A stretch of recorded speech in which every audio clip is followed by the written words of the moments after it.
Happy birthday, buddy. Ready? Are you ready? Oh my God!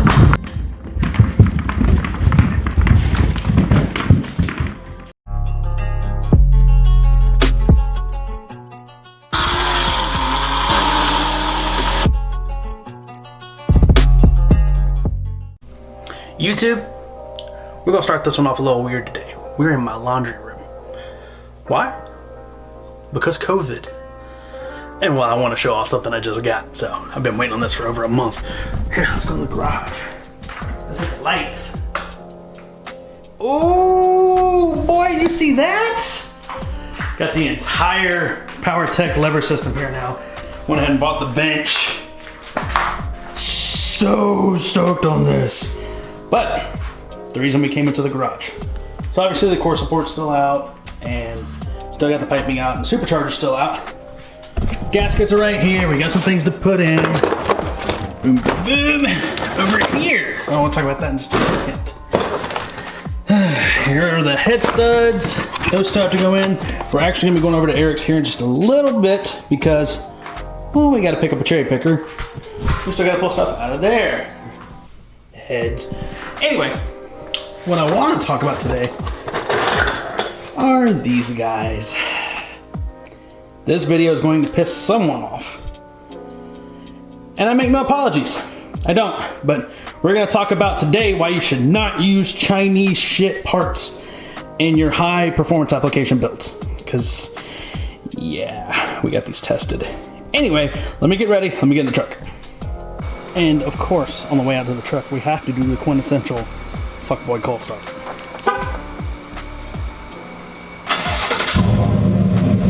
Pretty warm today though. Okay, let's go. What's today's EDC?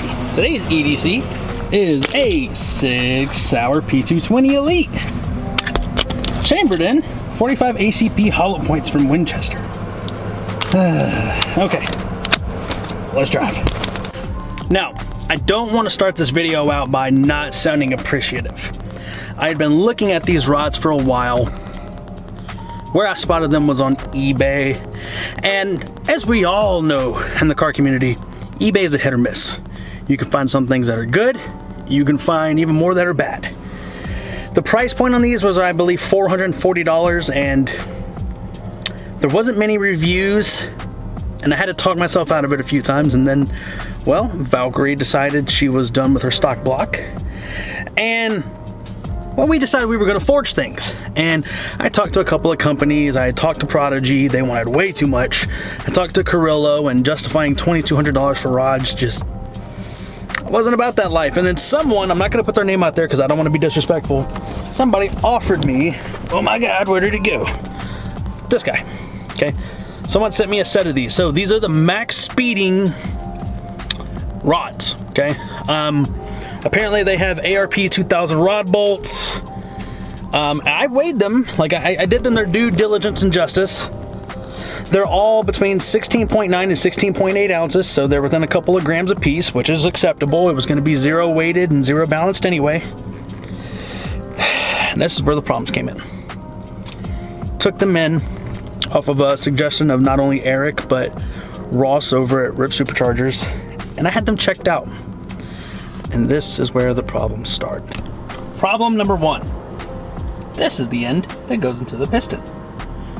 These stock pistons on the Pentastar are not forged. The rods are. They are also tapered. This is not tapered. This is squared. This does not fit in the stock pistons. Pistons are more expensive. Thus, problem number one. Problem number two. These say ARP rod bolts. They are not ARP rod bolts. How do I know? I talked to ARP. They told me what to look for. These are Chinese replica rod bolts. What that'll do is, this will just separate at 7,000 RPM. Which is kind of counterintuitive to anybody who wants to build horsepower because, well, your motor exploding itself, well, that's just not a good time. Problem number three. You get what you pay for. Now, again, I want to reiterate, I'm super appreciative of somebody sending these out to me, but $440 price, you get what you have to expect it. We took these into a local machine shop out here in Denton. We had them inspected, okay? There are deformities. Let's see if I can pick it up. There are deformities in some of these rods, okay? Not only are there deformities, but under X-ray, there are micro abrasions and micro cracks all through these, okay? The machine shop, they were nice enough to say, hey, they look good, but I wouldn't put them in a lawnmower.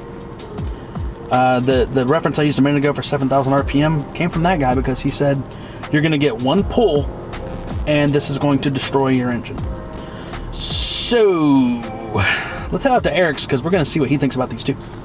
All right, we made it to Eric's. What's up, buddy? Yeah. So, what do you think of those? I don't know. I think that's about all you can really do with them. Yeah, pretty much. I mean, I just told you what the machinist told me, so kind of break it down. So, evidently, the machine shop said that if we put these in, that they're not going to be something that the motor will like. He's talking about maybe 7,000 RPMs once. Yeah, he wasn't sure after that. So, yeah, I mean, you know, there's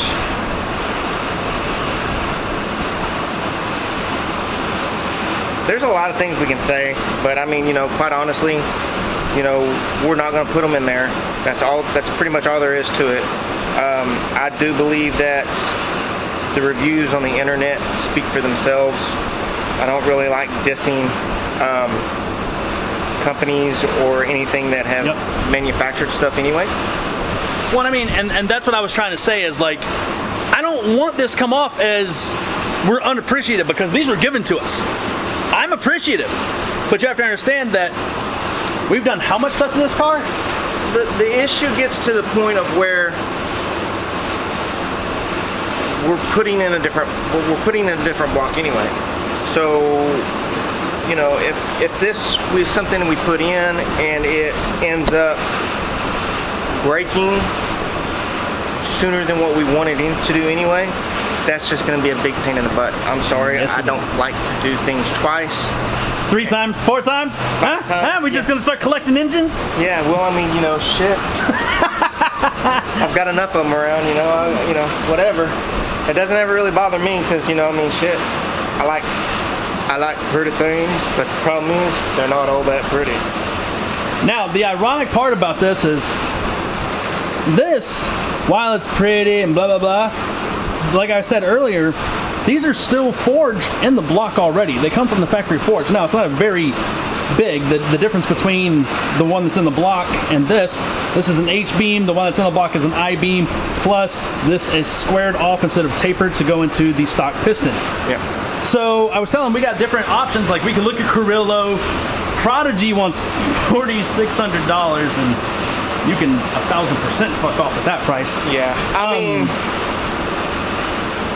unfortunately, the issue is that there's not very many people making them, and the ones that are want a pretty ass penny. Exactly, because there's not very, you know, you got to remember that, you know, the demand for it is not that great. You don't have a shit ton of people trying to throw in, you know, the 3.6 versus, you know, even the 5.0 motor. Like, you know, there's a big difference between the people trying to build that versus trying to build this. So, you know, I mean, like I said, I don't like to talk that bad about any company because, you know, they went through a lot of work to get this to where it is. And unfortunately for us, that's going to be a big no.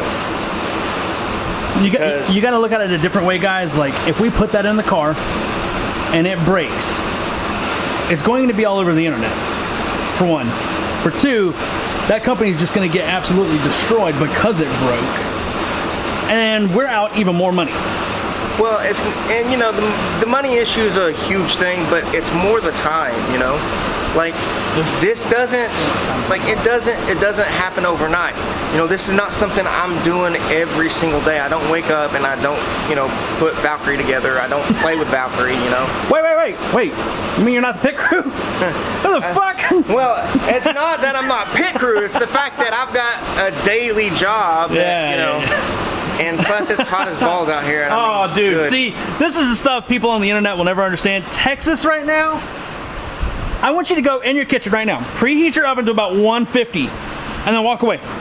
Once you come back in 15 minutes, I want you to open the door and just stand there and let it blast you in the face. That's Texas. No, you guys stick your head in that motherfucker. Because I'm telling you, this morning it was bad. I actually what we ended up doing. So what I ended up doing is I actually ended up sandblasting the block. I mean, I don't know if y'all actually even remember what it looked like beforehand. Last video. You know, the last video. But I went ahead and sandblasted the block. No, I had heads on here. You know, everything was all buttoned back up so that we didn't have to worry about the oil reservoir and all that stuff getting filled in with blast material. That way, you know, the cylinder walls, that's just carbon buildup. That's stuff I've got to clean. But the cylinder walls, they're not grainy or anything like that. Good old Scotch Brite. Yeah. Well, no, I mean, it's just it's good, you know. So the actual, you know, grittiness that the blasting material didn't get into anything that doesn't need to be gritted. Like, you know, so I don't have to worry about the main journals, the rod journals, the actual cylinder walls. I don't have to worry about any of that stuff.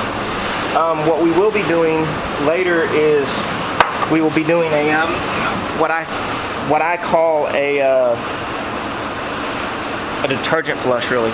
So I'll actually try to figure out where all the oil comes out of each place.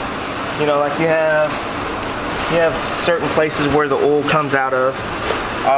And what I'll do is I'll actually put little tubes in there to connect everything, and then put 4 quarts, maybe 5 quarts of transmission fluid in it. Because transmission fluid is actually detergent, oil with detergent in it.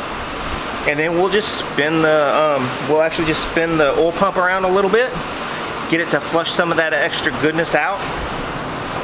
It's just a step that I kind of like to take, especially when you're doing something that, you know, we're not going to completely tear it down and build it from anew.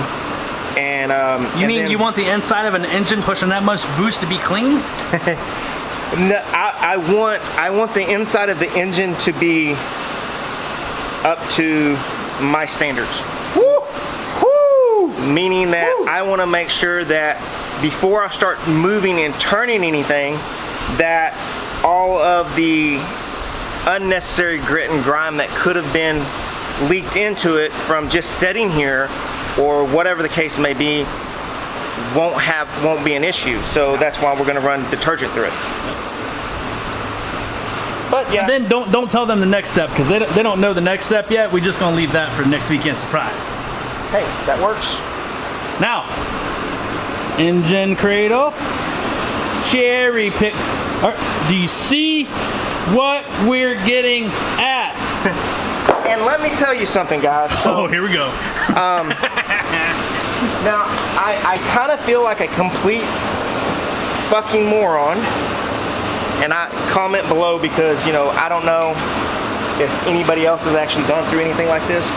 So there's been times where I've pulled many engines out, and I am not even remotely lying, with the same type of setup.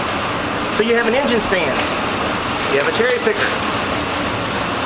Yeah, I know we're gonna get a little bit weird here, but you know, this is something that actually blew my mind, and I don't know why I didn't realize it before. So, they connect, huh? Ha! I'm telling you. Luckily, I don't have to go completely and throw everything together, but there have been times where that might have been convenient. Look at this. Like, look. Like you can't get from there to there. don't ask me why I've always tried to put it on it like that, but I have. So. But if you flip it around. Someone decided to be a little smart this time. And I kid you not, this is 20-something years that I finally figured this out on this one. So yeah, you know. The I-beam even holds it out. I mean, I was like, I did that and I was like, holy shit. You know, so you can learn something new every time you do something. Yup. I just, you know, I literally, friend of my car, the 50, the Roush Mustang, I literally almost dropped the block into the side into the quarter panel because we did it the other way. Don't ask me why. You know. No. Watch. Before we end this video, I want to shock the internet real quick. This is a guy who's worked on how many different Coyote motors? Just that one. But you know it pretty well because you had to be under there for a second. Oh yeah. What are the similarities between this little guy and that 5-liter Coyote? 2 cylinders difference. You heard that right? Like, the only difference is 2 cylinders. Like that and you don't have your open deck design. Other than that, like the entire front setup is the same. Now you have a different style of oil pump, which it actually uses. The oil pump sits here for the 5.0, and it's actually gear driven, and that's one of the things that they have problems with the 5.0 because they don't have the oil gears. Yeah, they tend to break. So, but yeah, you know. It's a good motor. That's the problem. It's a really good motor. It's you know, if there was a company out there that made a forged crank, you know, and real good forged pistons with some cams on it, you know, and maybe a cylinder sleeve set. Maybe. Well, you know. I mean, you could probably do some real good performance out of it, which I'm surprised. Well, I'm not surprised because I mean, come on, let's be honest. You know, it's in a Dodge. Like, let's be honest, it's in a Dodge. I can't see it right now, but I'm laughing. Two cylinders, 2 extra cylinders, and people think that it's gonna beat this, and it's just not. Because if that was the case, the GTR, it would not be on the road. You know, people wouldn't be pushing 1,700 horsepower out of a V6. True. This thing very well possibly could push 1,700 horses, just like the GTR. Seriously, if you could get all the internals forged and everything, it very well could handle 1,700 horses, I think. So what he's saying right now is the biggest difference is aftermarket. GTRs have a gigantic aftermarket. This has practically none. None. And I mean, in most of the stuff that you actually have out there right now are Jeep related. No. There's a shit ton of people with Jeeps out there, and they need, you know, my little old 3.6. It's pretty haggard, you know. I mean, I've got 35-inch tires on mine. Without regearing it. It's pushing, yeah. Well, I mean, I actually got this I actually have the 373s. Oh. So that's a little bit better. Stop. I got 390s in the challenge. Yeah, but you have an 8-speed and I have a 5-speed. Also true. And you can definitely tell the difference. Yes! You can sorry, headphone users, but yeah, you can definitely tell the difference driving. You're not sorry. Plus, there's also I don't know how to break this to you. Should be pretty obvious, but some people will miss this. There's a pretty serious aerodynamic difference. Yeah. Oh yeah, you know. Just a bit. You know, they actually did an aerodynamic test and found out that a Lobster is more aerodynamic than a Jeep. A Lobster. No, I'm not kidding. I'll show it to you. Oh yeah, dude. No, well, I thought we were talking about the Challenger. Challenger for a second. I was like, wait a minute. I mean, it's pretty much a brick. Well, I mean, it's a boat. Yeah. I mean, the Jeep is. Yeah, the Jeep is. There's no aerodynamics for that at all. Nope. Sorry, almost tripped and died. Anyway, guys, there's the update. We got more things going on. She will be in the car next week. Yeah. Next Sunday. Ooh, boy. So, yep, the fun stuff, you know, it's just, it's hot as balls, and I don't really want to work a whole hell of a lot. Can't say I blame you, buddy. So it is disgusting out here. Anyway, guys, there it is. Like, share, subscribe. All the crazy shit I ask you to do every single video. We just broke over 8,600, so for all of you, I appreciate you. But we gotta keep it moving. How many months has it been since you drove this damn car? no. Anyway, stay savage.